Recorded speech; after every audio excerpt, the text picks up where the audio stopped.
20 minutes to stand on business. And we are talking about global solidarity with African women leadership in national and multilateral ecosystem. There is an African proverb that goes something like this, that until the lion learns to roar, the story will always glorify the hunter. I'm thinking about the African freedom struggle and the participation of African women within it. But I'm also thinking about the literature that has come out of it, that magically forgot the participation of African women in the struggle. Oftentimes, African women are overlooked for their contributions to radical African movement building on the continent and the diaspora. Oftentimes, African women also are peripherized and form the least priority in the multilateral hierarchy of priorities. The divisions between the global north, the global south, developing, developed countries, and the patriarchal capitalist fault lines within them have not spared African women. And I dare say that when push comes to shove, it is African women leaders who always take the least priority. On to my first question, Nama. The Open Society Foundation supports a number of women leadership programs towards fueling and sustaining a wide social movement from labor rights, environmental justice, and land rights to peace building, sexual and reproductive rights, and public health. So in this safe and non-judgmental space, we want to know, why does the Open Society Foundation still use the colonial separation of North Africa from Africa into a colonial geopolitical construct of the MENA? Why is this still not being challenged internally? And how do we collectively move this forward? Lama. Easy question. Thank you, Rose. No, thank you. And thank you to Nalafem's team for organizing this space. I feel very privileged to be here to learn and hear and experience the space with all of you. I'll start by saying, agreeing and acknowledging that these are colonial constructs that are imposed, that North Africa was, imposed by the French colonization, specifically the French colonized countries. And then later on came in MENA, or Middle East and North Africa, which was introduced by the United States, I guess, mostly with the Bush administration as a framework for the US foreign policy and military strategies targeting this part of the world. And then many organizations, academia, international organizations, philanthropy, ended up adopting these concepts and frames for their programmatic kind of organizing. And as someone also from the Middle East, from Jordan, I think I also should emphasize that we acknowledge that philanthropy mostly is Eurocentric, US-centric. So this is a reality, and this is how, where decisions are made, concepts are framed, but this doesn't mean that we should not be challenging that. I want to share that with OSF, Open Society Foundation specifically, that these concepts have been, evolving. Answering your question, Rose, like we are internally discussing them, challenging them, and I think private philanthropies, private foundations specifically have the responsibility of leading these kinds of debates because as opposed to institutional funders, for example, I think there is more space for this discussion internally with the movements that we engage with and support and interact with. So it's important to have these discussions. And when I first joined OSF 8 years ago, there wasn't a MENA kind of framing or a Middle East and North Africa. It was the Arab region. So I joined what was called the Arab Regional Office, which included countries in the Middle East, countries in North Africa, and then evolved and it became the Middle East and North Africa after many discussions and also, raised by partners, by movements, by actors in the field about how uninclusive, if this is a word, or not very reflective of the diversity of the region that the Arab, framing was. So it became MENA. And currently we're moving towards a completely different structure, which I would like to briefly talk about today, but in a moment. But I want to also say, similarly, like our Africa program in the previous structure used to be a number of different sub-regional programs or foundations focused on East Africa, Southern Africa, and then it became one regional Africa program. So I just want to observe here that from my experience that these things have been changing, that we're not really stuck with these frameworks. On MENA, I think the approach of OSF and perhaps other organizations is not really wanting to separate North Africa from Africa, but looking at the commonalities between countries on North Africa with the rest of the regions, because there are, the language, the, cultural connections, a lot of the experiences, for example, like post-colonial liberation movements that, leftist movements have been very connected, social movements, and also the Arab Spring that, a revolution in Tunisia inspired a wave of protests and initiatives for reform across the region. So there are these connections that this is, how the programs are framed, but again, I don't think this is the only way that we should look at these specific contexts and countries and their broader kind of regional connections. The current conversation that's happening in OSF. So OSF last year announced a major transformation in its operating model. So we don't have, it's like moving away from permanent regional programs. So we don't have a MENA program or an Africa program anymore, or a Latin America program, but rather it's an opportunity model. So opportunities are goal-oriented kind of initiatives or programs around certain themes or challenges or problems or opportunities that bring different movements and contexts together. I'll share as an example the opportunity that I'm part of. So I recently joined a team for an opportunity called Gender, Race, and Power. So this opportunity seeks to support movements advancing gender and racial justice in contexts in MENA, Africa, Latin America, and Asia. As part of this change, we have a shared strategy. We're currently working on it because this is the year we're transitioning to this new model. But the idea is to have a shared strategy for this work. So, for example, while I used to work on the MENA region, I am now, able to attend a space like this, having opportunities to connect and learn from movements in other parts of the world. But also, I think this is an opportunity for us to reimagine how we see North Africa. And the final thing I want to say is OSF, historically has been very supportive of Pan-African work. For example, in our MENA program, although this framework is restricting, as we acknowledge, OSF has been supportive, for example, in partners in Tunisia, working in frameworks like the African Union, the African Commission and Court for Human and People's Rights, and other frameworks, the Pan-African Parliament, to kind of advocate for preserving the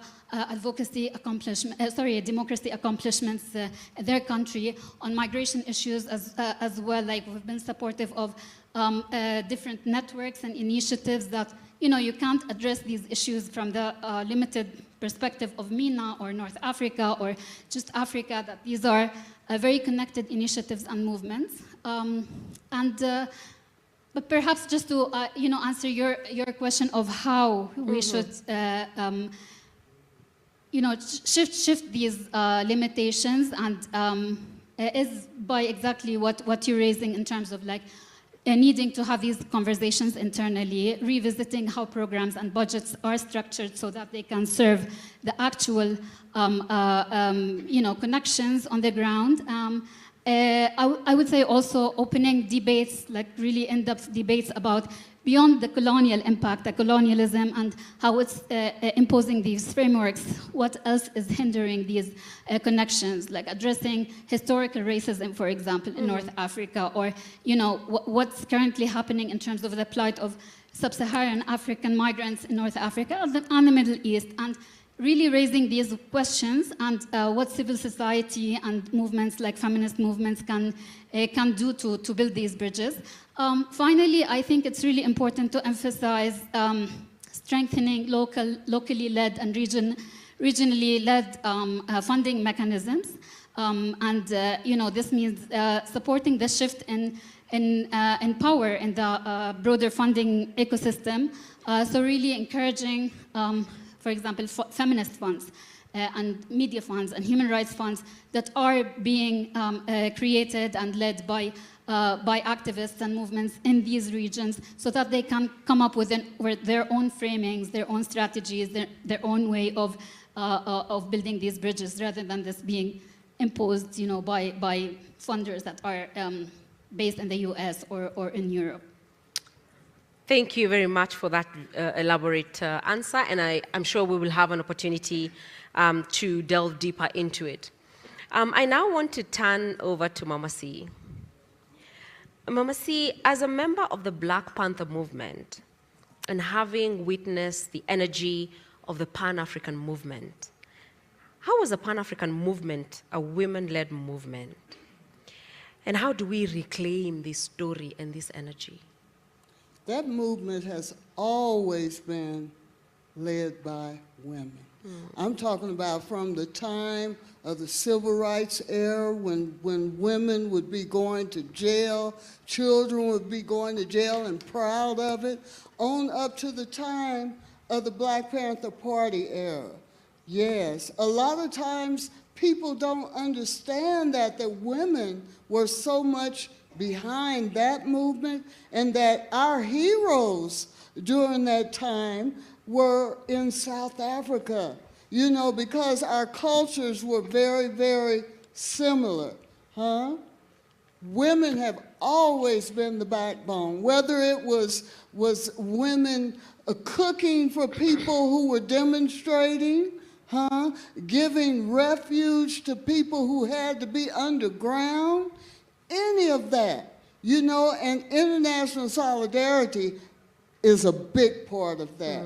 I joined the Black Panther Party when I was 18 years old, fresh out of high school. I used to skip school so I could go over town to attend the rallies and to learn more about the community programs. That's where I met my husband, too. 55 years ago. We've been together 55 years, and that is a blessing. Me and Mama here, we're the same age set, so we understand the importance of regaining our culture, and to look at things in an Afrocentric light, And I feel I might be getting off the question, but okay, cool. So I feel like it's my duty. It's a part of the legacy of my ancestors to make sure that people see me dressed like that, see me wearing Afun on my face, see me wearing feathers, and know that I'm an upstanding woman in communities all over the world, and that is nothing wrong with that. That's our duty as knowers, to carry ourselves in that manner. It is. And I learned about all that growing up in the 60s. When I was in high school, I was the only woman in thousands of students who had a natural hair. I got called out and expelled, not expelled. What is it when you're not expelled, but your parents, suspended? Because I would wear African clothes, and my parents had to come and get me back in the school. So it's things like that have maintained my strength and my commitment as an African woman. I was in China a few years ago, loved the experience. I was there for 2 months. People would almost wreck their cars when I walked down the street. You know, but that made me just be more proud of who I am. Yes, yes, you know. So Yeah. I like to pass this on to our young people. You know, that we have to maintain that cultural pride because it makes us strong. It's not only honoring our ancestors, and I am an ancestor priestess, and don't y'all get nervous about that, huh? And I say that because of colonialism, so many people downplay and are afraid of our traditional African culture, huh?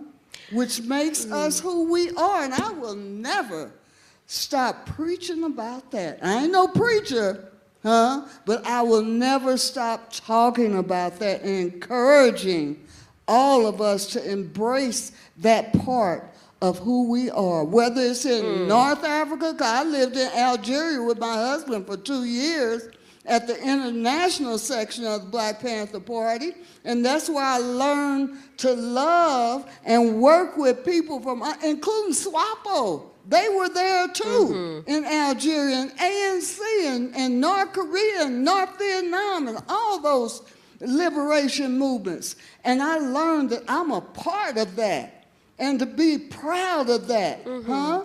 I'm African, and I got a bone to pick with some people about that because a lot of times people who were born on the continent don't recognize people who are African but were born outside of the continent through no fault of our own. You know, I have to say this respectfully, even to have that American flag on my clothes, on my poster, I wish you had put Tanzania, because I've lived in America only 19 years, and I've lived in Africa since 1970, and because of my politics, I can't embrace that. I can't embrace that flag. You know, so next time, yes. Yes. So Absolutely. I forgot what your question was. No. I want to follow up, Mama C. Okay. But before I follow up, I'd like to remind Aya that they are great husbands to be found in Pan-African spaces. Yes, that's right. But could you share with us your most memorable moment or story that you witnessed, where you witnessed global solidarity for African women? Do you have a moment that has stuck with you? I know there are many, but can you pick one that really did stick with you? Yes. Well, we host a lot of gatherings at our center, United African Alliance Community Center, right? And I've been in gatherings, several of them, where women from all across Africa, we were there, and we would embrace each other, and we would encourage each other, and we would tell each other about the things we've gone through, and we were able to comfort each other. I was just in one of these kind of gatherings in Ghana, huh? It was called Womb Care, where we divulged things that we had never even dreamed we would divulge, because the ancestors were in that space. It was a safe space. It was a beautiful, culturally vibrant space. And we were all from everywhere, all across the continent and outside of the continent. You know, so that's one of my most memorable times, and sharing songs and dancing. Who was saying they don't dance? Was it you? Who was? Somebody was up here saying they don't really dance. That's something that is so energizing, even if you don't consider yourself a dancer. And that's something that I have been blessed to do in all spaces, including with the hip hop community that I work with. The positive hip-hop community, huh? They call me the grandmother of hip-hop. I love it. You know, and I love that because I know it's my duty to influence them, huh? And to be influenced by them. Absolutely. Yes, yes. So I've had so That's many beautiful. memorable times, but that's Yeah, all I we'll, got. we'll, we'll pick more over dinner, Mama C, I promise. Turning to Erica now. The statistics are not so encouraging because only 13% elected leaders are in multilateral organizations since 1945 have been women. And there's just 27% female ambassadors at the UN General Assembly. So even in the spaces we think progressive, we can still see that those numbers are telling a different story. But could you share with us, as an African woman leading a multilateral organization on the continent, what challenges do you face when seeking support for your leadership and decisions? Thank you, Rose. Good afternoon, everyone. As a woman, an Afro-descendant woman from Latin America and the Caribbean, I take extreme and immense pride in my African roots. Mm-hmm. I may not be demonstrating that today with my hair and the clothing that I'm wearing, but I do. And in terms of leadership positions for women of color, it's a small cohort on this continent. And I came to the continent in late 2015, and I've had the opportunity to really serve in leadership positions where I face challenges. We all know that, and we've heard from previous speakers about the whole traditional gender roles that persist, mm-hmm. that creates huge challenges for us as African or African descendant women to be able to be respected, for our leadership to be accepted.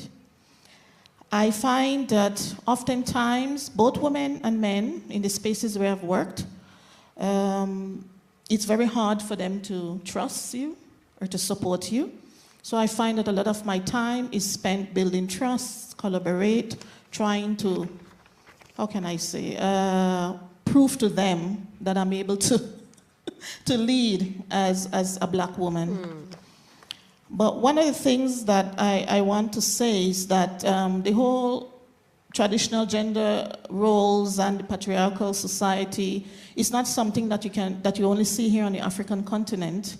I've been in leadership position prior to coming to UNFPA in my country, in my ministry, and you have to fight to be heard. And being an introvert who don't speak much, often, sometimes you have to raise your voice to be heard. And in raising your voice, you're how can I say, describe as aggressive. Me, aggressive, no, I'm not. But one of the things that I continue to try to do in the organizations that I've worked on, particularly here in UNFPA, is to stay committed to the mission and vision of the organization and trying to ensure that the work that I do, it speaks to encouraging other women to move to leadership position. I try to ensure that I build a network with other black women leaders to create that space where we can share experiences and we can support each other. We can also create spaces where we mentor each other, coach each other, to stay resilient, stay committed to the cause, because we know that we have a lot to offer. And I just want to say thank you to Nalafem for inviting me to this third summit. I was fortunate to be in Nigeria when they had the very first summit. I was 4 years in Nigeria before coming here, 7 months in Namibia. And I just want to say that in all the voices that I've heard in this room, it's about staying focused, continue to fight, don't give up. Try not to how can I say, stick to these traditional cultural norms that limits us, but to try to really push the needle and try to challenge ourselves as much as possible. Thank you. Beautiful. Let's have a conversation with the audience now before we wrap up this panel. I am turning it over to you to be co-moderators and ask your questions. Yes, Mama. Mama Beans has a question. Please, the mic. Yeah, I don't know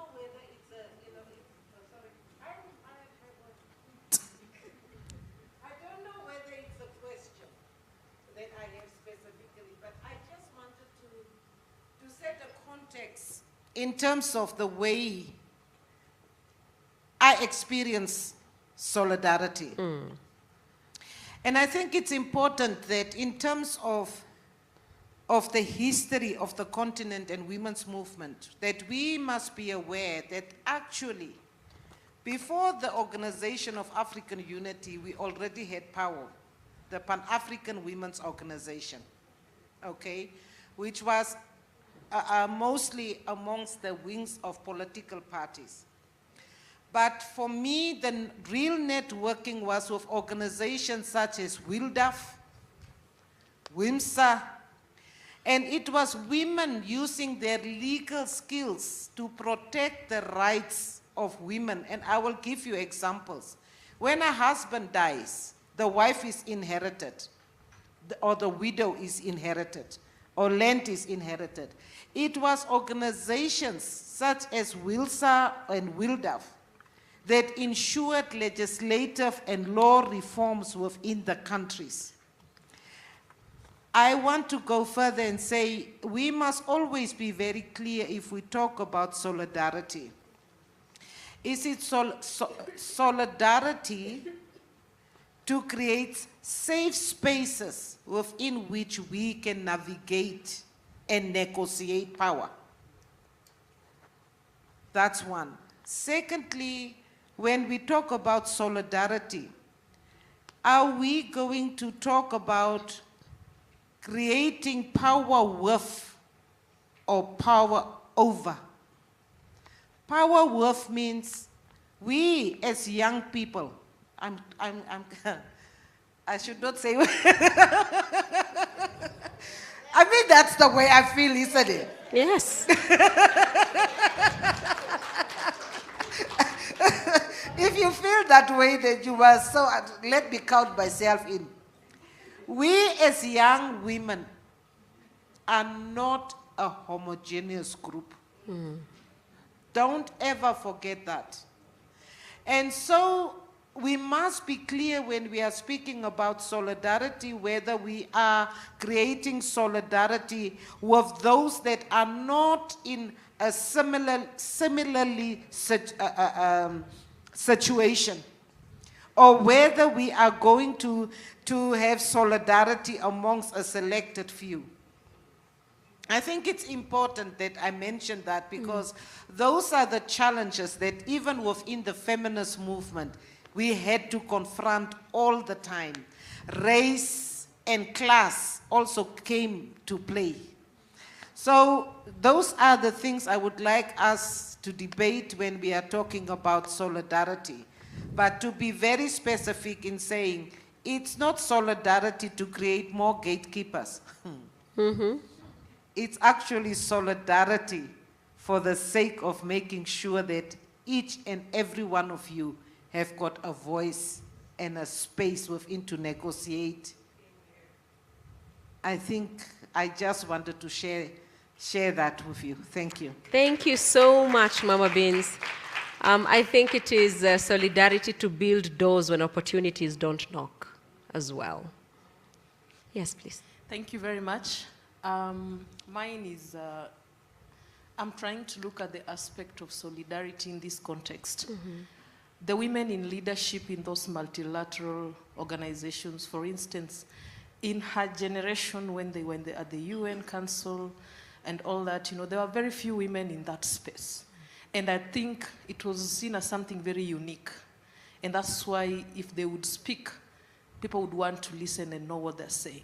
But given the nature right now, I would just like to know whether, is it still a safe space for us to come and lobby for the issues of women, issues of the youth, issues affecting Africa in those spaces that you are? Or is there any other way that we should think of how, or the revolution you're talking about, is there any other revolution way that we as Africa can rally so that we get our safe space? Thank you.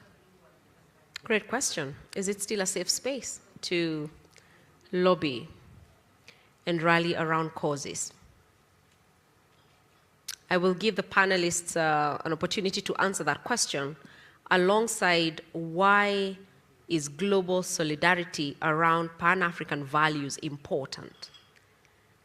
As we close, do we have any other co-moderators in the audience? Great. Let's come back to our wonderful panel. Mama C. One of the things that I like to remind us of, and I saw evidence of this when I attended the Wild Screen Film Festival in Tanzania, was the strata of people who attended. There were indigenous people there who probably had never been to the city. You know, there were waitresses and people in the service sector who attended. You know, there were musicians, there were all kinds of people. So we had to remember, like the sister said, that this isn't a monolithic kind of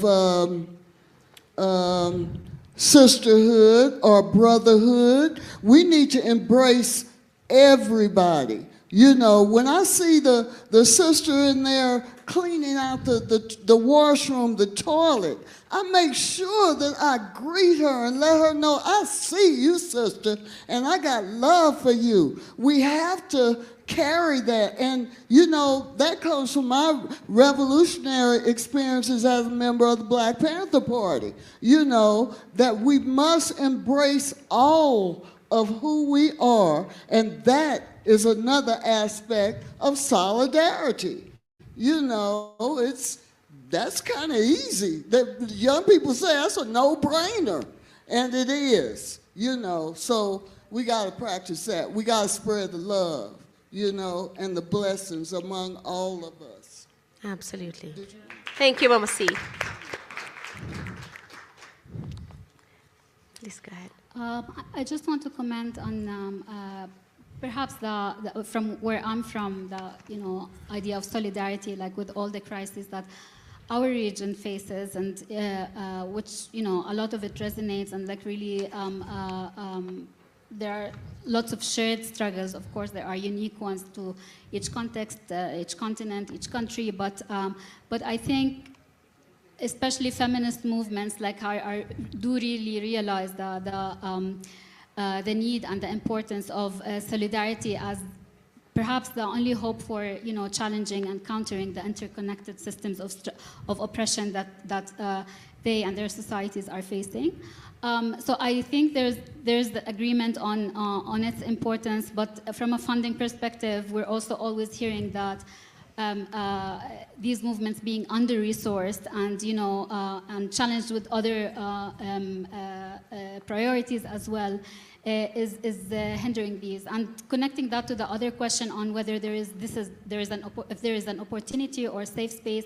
Open Society is not a bilateral organization, but I think because we're going through this transition, we're also in an incubation phase where we're trying to build a strategy, hear from different perspectives, recommendations on what the issues, what the priorities are. I think this is an opportunity to really guide this effort, because the goal is to support these transnational, cross-regional solidarity efforts and networks and spaces. I think there's an important moment perhaps for all of us to take advantage of. But we also know from feminist movements that they are facing in multilateral spaces lots of challenges, and with this rise of anti-feminist discourse, the anti-gender movement's influence in these spaces is a very important factor to take into account. So I think also there is a need for an ongoing conversation on what strategies, what resources are needed to be elevated and strengthened in order to allow for these networks to practice solidarity with each other, but also to collectively counter these external challenges. So it's really important, and I think it's a collective effort. Philanthropies, bilateral organizations, and of course the movements themselves. I think it's important to keep the spaces for these kinds of conversations to come up with these strategies. Wonderful. Yes, Erica. Working with an organization that takes gender equality, diversity, and inclusion very seriously. UNFPA try our best to create spaces, safe spaces, whether it's within country offices where we work, within regions, globally. We create platforms where we can bring that opportunity for women to come together to discuss issues that are affecting them, but also to look at transformative solutions that can really move us towards a space of gender equality. I think, yes, just to respond to her question, there's still opportunity, there's still safe spaces where we can actually come together, not only as women, but also bringing to the table men who are of the same value thinking that we have around the importance of having women in leadership position. We've seen some of them in the room today, and they've shared their own story about how women have influenced their own leadership position as men. And I think we just have to continue to create that opportunity, whether it's within our civil society organizations, whether it's within our government spaces, but we have to continue to create those spaces where we can come together as women within countries, within regions, globally. Thanks. Thank you very much. We are at the top of the hour with this panel. Allow me to thank you very much and to summarize that in fact, Pan-African global solidarity looks like Nalafem. In fact, it looks like this third summit and the discussions that we've heard here today. Pan-African global solidarity claims abundance, that there is enough for all of us. It claims conscious existence, that we know who we are clear about who we are, and we occupy this world in the frames that we have, and proudly so. Global Pan-African solidarity requires that we have clarity of our values, of our goals, of our contexts, of our histories, and that we define ourselves what inclusive sisterhood means. So I am Nala because I embrace global solidarity with African and Afro-descendant women everywhere, wherever they may be, unapologetically. Thank you very, very much. A round of applause for this wonderful panel.